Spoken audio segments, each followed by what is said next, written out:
last session, we discussed a series of trends that are giving rise to a whole new way of conducting business. In the past, we've been conducting business on a mass market approach, whereas in contemporary life, organizations are moving more toward adopting customer-centric approaches with individuated and customized experiences for each customer based on what the firm is able to learn about those customers. We also formally defined customer relationship management and customer value. In today's session, we're dipping a toe into some customer management principles, and in particular, to help inform organizations for when they should strive to improve the satisfaction of customers, when an organization should strive to improve the loyalty of its customers for maximum value to the organization. So we're going to focus on three major topics. First, we're going to look overall at this satisfaction, loyalty, and profit process. And then we're going to delve into more detail to understand when firms should seek to improve the satisfaction of their customers, and also to decide when they should attempt to improve the loyalty of their customers, all in service of having a series of valuable relationships for the firm. We begin our model today looking at this core process that may be quite intuitive. That's basically this idea that if customers are more satisfied, they're more likely to come back to the firm. So customer satisfaction has a strong link to retention of those customers, which we can also refer to as loyalty. How likely are they to purchase from your firm compared to a competitor? The idea is that in general, more satisfied customers are more likely to come back. Similarly, more loyal customers are more likely to come back. They tend to be more valuable to the firm. They bring in more revenue, and each of those transactions tend to have higher margins and otherwise meet the needs of the firm. So we can think of customer satisfaction contributes to retention and loyalty contributes to revenue and profit. Now, in this general environment, when this chain sort of works in the way that it is expected, if you're a firm and you're deciding what kinds of choices to make, you can say, the place that we can move the needle is first improving customer satisfaction. We can change aspects of what we're delivering as a firm. We can use that as an input into customer satisfaction. So we can think about this as really being sort of three different categories of improving firm performance. The first is improving our product. So the actual thing that your customer is buying from the firm, the actual item that's ultimately getting sold. We could think of product in this case to be like if you're buying an internet connection, the actual quality and consistency of the internet connection itself. But you can also improve the service of your firm in delivering that product. So here, think how long are you left on hold when you're trying to call your cable company to have a resolution when your internet goes down. And so thinking about how consistent is the service that the firm is providing. That would be another input to customer satisfaction. You may have internet that works just fine, but if every time you try to make a change to your internet access, you get left on hold for an hour as a customer, you're not going to be particularly satisfied. The third is thinking about the productivity of individual employees. How important does your frontline staff consider having satisfied customers to be? If they're not committed to providing an overall positive experience to customers, then even with a good product, and even if technically the scripts that they're following and things and the training they're getting are good, if they're not adequately motivated and they aren't trained in understanding the centrality of customer relationships to firm success and their own success, then that can also undermine customer satisfaction. But the idea is that if you can improve in these areas, if you can improve the firm's product, the firm's service, and the employee performance, you can improve customer satisfaction. Now, here's a related question: do you always want to improve customer satisfaction? In some cases, yes. I mean, in general, you would want to do it so you can improve the loyalty and retention of the customers. But this relationship is not fully linear. It's not one to one. If you improve satisfaction on a 5-point scale from a 2 to a 3 and a 3 to a 4 and a 4 to a 5, you might have totally different results in terms of how likely that customer is to return to your firm. We might refer to this as sort of two different features of this relationship between satisfaction and loyalty that are worth pointing out. So if we have satisfaction on the x-axis here and loyalty on the y-axis, or retention, we're using them interchangeably here. It's not like a 1-to-1. We're improving from a 3 to a 4, from a 2 to a 3, are going to have the exact same return. We'll see sort of two features. The first is that there's some range in the middle where improving satisfaction doesn't have a discernible improvement in the satisfaction of your customers. There's going to be some range where there simply isn't a strong relationship. I'm going to draw some lines here. We're going to call this what's known as a zone of indifference. You might have had a new plan that moderately improved the satisfaction of your customers, but your customers maybe didn't notice, or maybe you improved in ways that don't really affect how likely they are to come back to the firm. They might so in this case they notice enough to be satisfied, but not enough to come back. They might compliment you for it, but they aren't necessarily going to be a return customer. You have to get beyond a particular threshold, and at that point, that's when you're able to actually move the needle in order to have a satisfied customer be more likely to come back as a result of the additional change in the satisfaction that you were able to deliver. The other thing to point out is that if you fall short of these customer expectations, that's where you really get punished.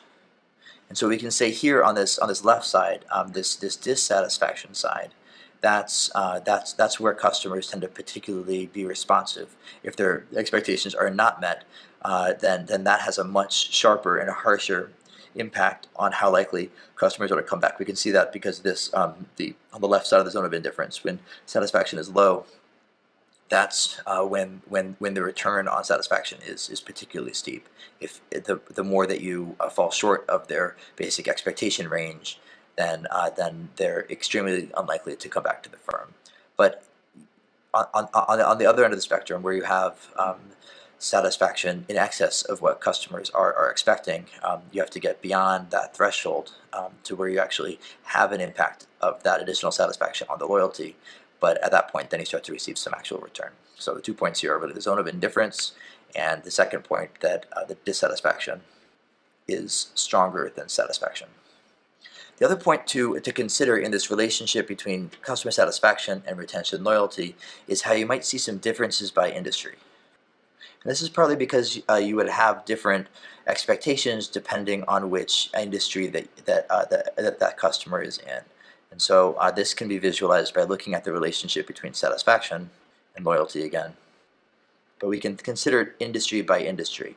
So on one end, we have sort of highly commodified products like raw materials, where you really need to really wow your customer with the level of satisfaction, just really solve their actual business problems and help guide them on where they need to be taking their business. And if you highly exceed their expectations, then you would have some additional loyalty based on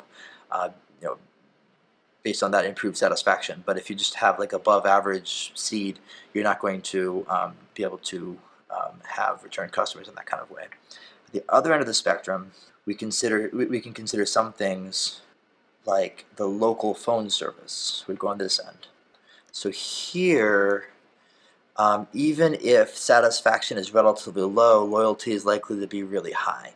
This is cases where it's really hard to switch your supplier from one company to another, where there's almost a natural monopoly here on local phone companies. Whereas with raw materials, you could easily get your paper from somewhere else, but with a local phone company, you have to go through all the work of transferring systems and companies and getting a whole new setup. And if you can imagine at the company level for business to business kinds of transactions, if you're moving from one type of software system to organize your data to another type of software system to organize your data, that can be a really challenging move to make. And so even if you're relatively unsatisfied, you might continue to use that process, and as you slowly try to phase your way out of it. But other industries sort of would lie somewhere in the middle. So if you can imagine, like, airlines and hospitals would be a little bit less severe than phone companies, where there's some degree of competition. You can drive to the nearest hospital if you know that the one that is closest to you is not a good one to be. But if you're really in an emergency, you're not going to take that additional drive.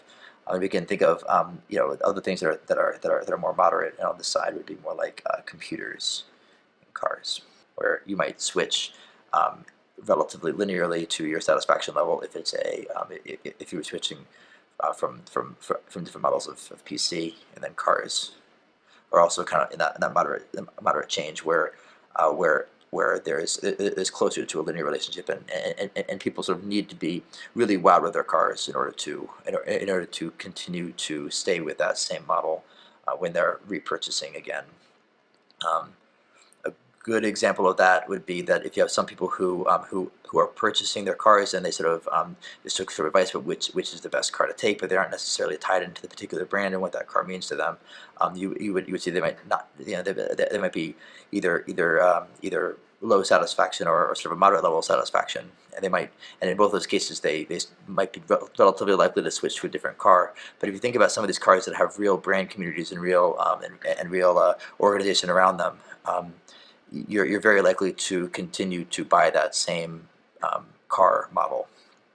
The example that comes to mind for me is the Volkswagen Vanagon. Vanagon owners are very likely to continue to purchase an additional Vanagon, even though they've been driving it for a period of time, because with that, having that really high satisfaction with their experience with that particular brand, they're likely to continue to purchase that brand again. The main point here is that it depends by industry what this relationship between satisfaction and loyalty is going to be, and so it's important to consider how competitive your environment is when you're deciding how satisfied you want your customers to be, and really to determine your strategy for managing an optimal level of customer satisfaction. So we can really think about this as really being a spectrum here between the non-competitive markets, which tend to be regulated, or would have one dominant brand, or you'd have high switching costs, or some proprietary technology that means that everybody has to use that one type of technology, or if there isn't a particularly good alternative, or if loyalty programs are particularly effective at keeping people locked into particular systems. Airlines are like that, and you can see that airlines are sort of on the less competitive side here, because if you are a member of the loyalty programs of a particular airline, you're far more likely to fly that airline than you would be if you're not a member of that loyalty program, and you're also less likely to be flying on a competitor. The point is, you have on that one end, you have these non-competitive markets on one spectrum, or other end of the spectrum you have competitive markets, where you have relatively low differentiation between the products, and this is the exact case with like raw materials. Consumers, the people who are ultimately buying your product, are relatively indifferent between which one they receive. There are many substitutes and relatively low cost of switching. But the thing to remember in this particular market is that this is absolutely true in this more lower satisfaction range, where there isn't a whole lot of return of improving satisfaction a little bit. But if you can get satisfaction extremely high, like if you can really solve the business problems, as a raw material supplier, if part of your business model can be to help provide guidance to your customers about where they should take their market, and do a really good job at that, so they're satisfied with the paper and the overall service that the company has given them, then suddenly they're not going to be looking to receive those raw materials from any other firm, because the satisfaction is just so extremely high. So far in this setup here, we've been looking at how firms can influence customers' levels of satisfaction through the decisions that they make in their product, service, and employee, and then that can then influence how loyal the customers are. we're then starting to ask this question about, well, when exactly will these more loyal customers produce additional profit? How do we identify which customers we really want to improve loyalty for increasing their profitability?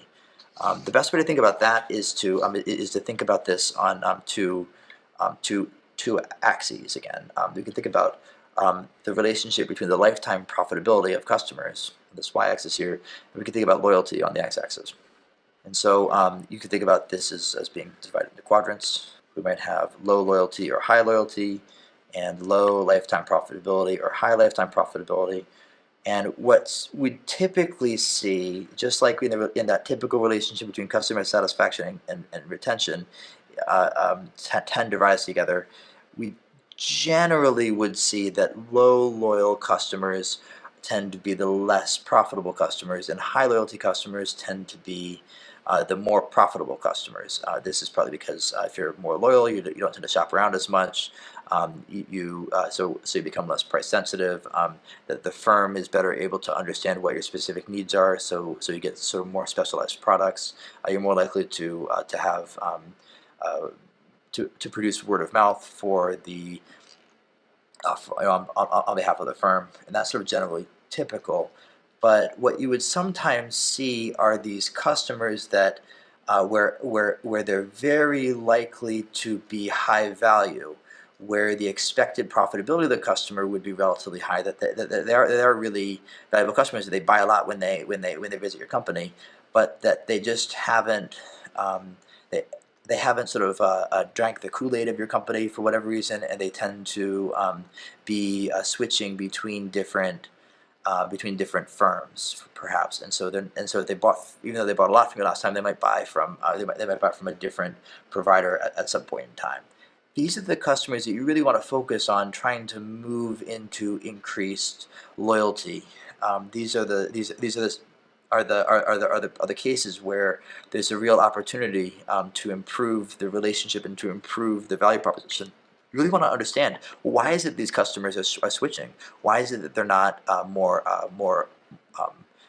loyal? If we can move them over to what's more typical for these highly profitable customers, then we're able to improve. These are the ones that are likely to outperform the competitors. So generally speaking, in this relationship between satisfaction and profit, if you're moving from more satisfied customers into becoming more loyal customers, and if these more loyal customers are then more likely to become profitable customers, in general, there's again a positive correlation between satisfaction and profit.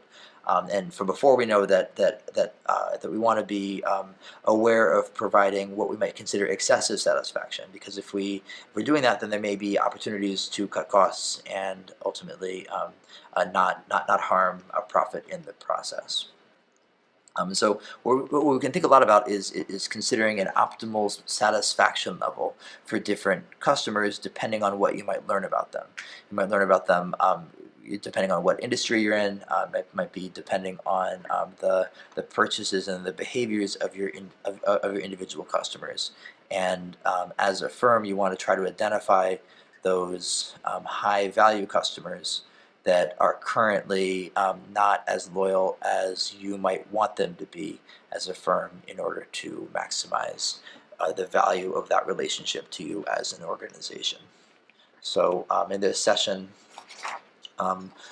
we've discussed the relationships between satisfaction and loyalty and profit. In general, these are linear relationships, but we have observed that firm performance, customer satisfaction, and loyalty is a positive relationship, and that this can then lead to profit, but that this differs by industry, and we want to consider cases of when we would want to improve satisfaction, depending on what industry you're in and depending on the particular aspects of those customers. And so the main goal is that we'll be, as firms, picking customers to have particular targeted interventions. It could be differences in communication, it could be differences in when we communicate with them, it could be differences in what we're saying to them, and it might even be considering new product offerings or new customer experiences in order to